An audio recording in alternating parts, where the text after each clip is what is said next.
नमस्ते। हर घर के दो द्वार होते हैं, एक आगे का द्वार और एक पीछे का द्वार।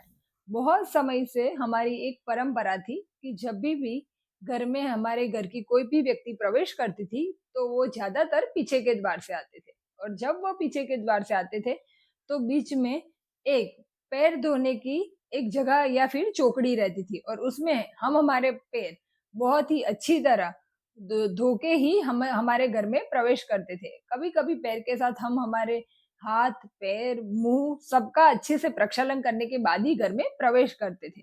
पर धीमे धीमे यह परंपरा लुप्त होती जा रही है और उसी की वजह से हम बहुत सारे नुकसान भुगत भुगत रहे हैं।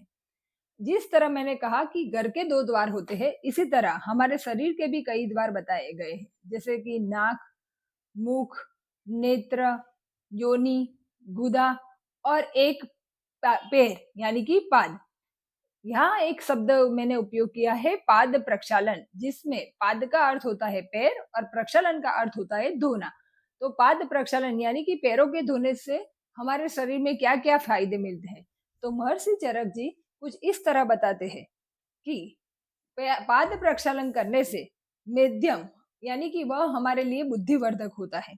पवित्रम यानी वह हमारे शरीर को पवित्र करने वाला होता है। आयुष्यम यानी कि हमारी आयुष्य को बढ़ाने वाला होता है। अलक्ष्मी नाशनम यानी कि हमारी जो शरीर है उसकी कुरूपता का नाश करने वाला या उसे घटाने वाला है। और कली नाशनम, यहाँ कली का अर्थ होता है रोग, यानी बहुत सारे रोगों को नाश करने वाला। तो इसीलिए आज से हमें यह परंपरा वापस शुरू करनी है और बिना पाद प्रक्षालन किए हमें हमारे घर में प्रवेश नहीं करना है। तो प्रसन्न रहिए, स्वस्थ रहिए।